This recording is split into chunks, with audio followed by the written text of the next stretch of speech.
Welcome to Austin Community College's Capacitors in Series in Parallel.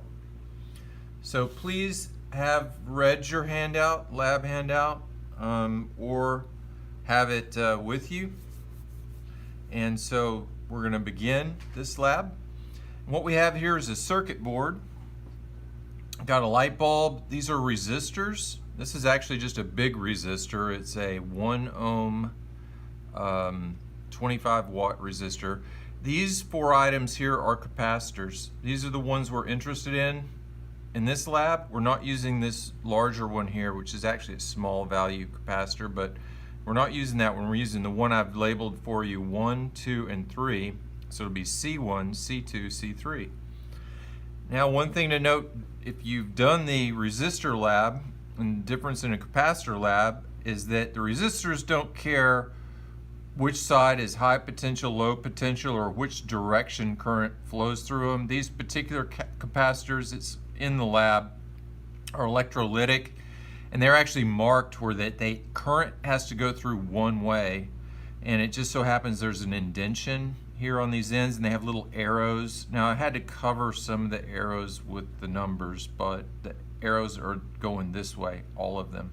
So this is the inside and this is the outside for our current. Now off camera we're going to show a still shot of the power supply. In the lab it references battery. We could use a battery for this, but we're going to use a power supply. It's the same difference really. It's going to be 6 volts DC. In this video we're going to be using this capacitance here in voltage DC.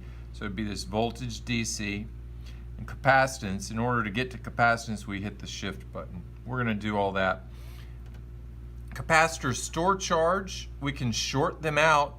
I think so I just place a wire directly across them. It's shorted and it'll discharge the capacitor. So we want to start out, these are all nominal value capacitors. We want to get the actual value with the meter.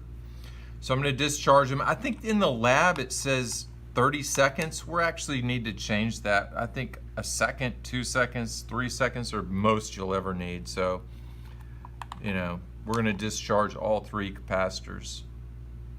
So all of them are discharged. We're starting here with part 4, the experimental procedure.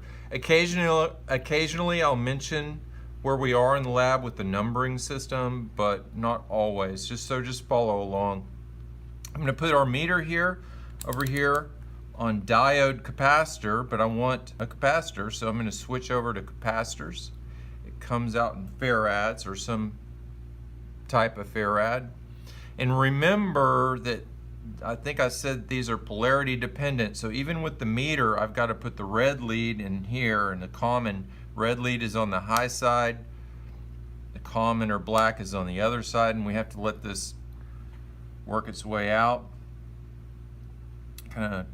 It's determining the capacitance of it. And I'm going to read this one off to you because this might be hard to read, but it's 491, and that's microfarads. It's that little corner there, it's microfarad. So it's 491 microfarad for C1. Now I've already discharged C2 and C3. I'm going to continue down the line. Just let our meter work it out here.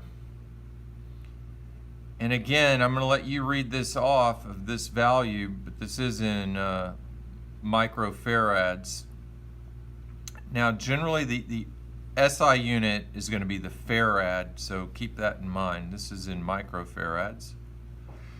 Okay, that's the value we're going to use for our C2. We're going to move on to C3. Get that. Let it kind of settle in for a moment.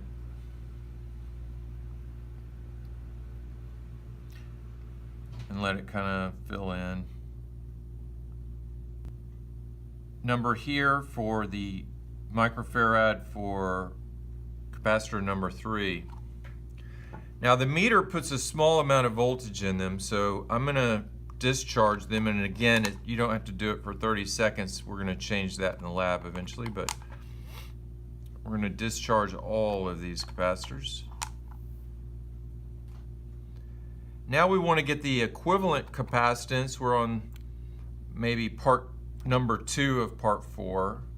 So we're going to wire these up and get the equivalent capacitance. So I would say if we came in here, let's maybe come into R1. Now off camera we have our power supply of 6 volts right here. This is 6 volts potential. Maybe we can put a little image up of the power supply. It was too hard to film to have it in the video. So I'm going to go in the high side of 1. I'm going to come out the low side of 1, capacitor 1, and we have to come in this way. So I'm going to move this wire out.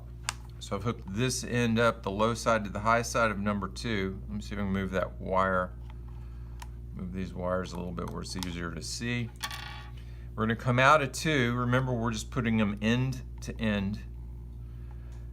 And we're going to go into capacitor number 3. Maybe you can see what we've done here. And then this one is the power supply common. So we're going to come out of here. Actually, I'm going to, there. So that is our thing. Now I've disconnected the power supply and I'm going to short these out. And I could probably just short one of them, but just to be sure, I'm going to short them all. So the power supply is not hooked up. Here's actually the ends of the wires. We can actually pull these 2 out.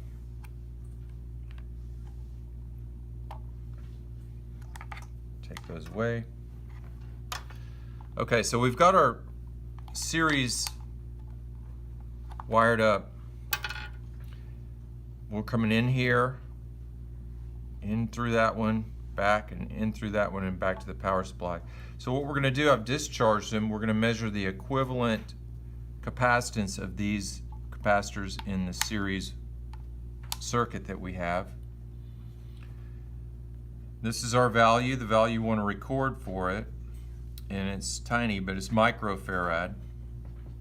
There we go, microfarad, 290.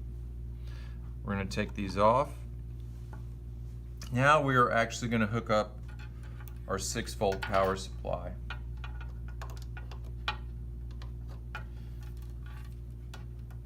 Okay, so we're going to go high potential here, low potential there.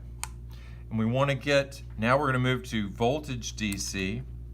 We're going to measure the voltages across each capacitor and across the power supply. Let's do the power supply first. So I'm off camera, but I'm plugging into the power supply directly. Now this is close enough. I think 1/10 of a volt is plenty accurate for this lab. This is just a very high quality meter and it gives millivolts, like down here in 7 millivolts. Let's just ignore that. Pay attention to the tenths place, okay? So that's really good. That's 6 volts. I'm going to say that's 6 volts. And I'm going to measure across our C1, capacitor 1. Now with here, let's get some short wires here so you can see it a little easier. Now again, we're going to pay attention to polarity. So I'm going to put the red from the meter. Now this is in parallel across here is how we do voltage. We're going to measure there. So there's the voltage across C1. It's in direct current, DC volts. So I want to record that. And this is pretty easy. We're just going to measure now across C2. Voltage DC. We're going to measure across C3. Voltage DC of C3. And we already measured at the battery or the power supply, and that was that 6 volts, right on the money. And that is our data gathering for this part. I'm kind of going on to like question 8. So what we're going to do is we're going to disconnect our circuit and we're going to wire these in parallel. There's a great little diagram in your lab, but basically the high side are all connected together. Now if we could just put a metal bar across all three on the high potential side and all three across the low potential side, and that's in parallel. But we've got these little wires, you can probably see it well enough. We're going to just connect them all together, and that's the equivalent of having all these connected all together. We're going to do the same thing on the other side.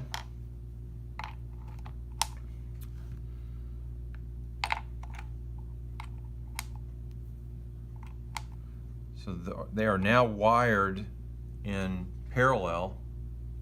Now what we want to do is go ahead and discharge these. Now, one thing about parallel wiring, when I bring the power supply in or I discharge, I could pick any one of these on either side. It doesn't really matter because they're all kind of like one wire. So that would work to discharge them or power them, that would work, this would work, and so on and so forth. Because they are in parallel, they're all equivalent to put them in any spot in this particular wiring diagram. By the way, there is a wiring diagram, I think it's figure 2B, you can look at. So now we've discharged our capacitors. Now this is our 6 volts that we've measured at 6.0 volts. I'm going to choose to put it up here. I'm going to put my 6 volts here, my 6 volts there. That comes in. Remember, we could put them anywhere, but I'm going to put them there. And now what we want to do is we want to measure the voltage across C1, C2, C3, and so forth. So I'm going to do that here. We're still on voltage DC, and we're going to wire this up. And remember, we're going to have high side here. So this is 1, this is 2, and this is our voltage across capacitor 1. And it's voltage DC. I'm going to measure the voltage across C2. This is our voltage. Think about, is this what you would expect? And then we're going to measure across C3. Okay. And just to top it all off, we're going to measure directly to the power supply again. So I'm going to connect off camera to our power supply and bring it over. And we're going here and here. And that's our voltage to the power supply. Now that was part 11 of part 4, number 11 of part 4. That completes the data taking for the capacitors in series and parallel. Part 5 is analysis. There's quite a bit of analysis to do of the data that you've gathered, and that completes this lab.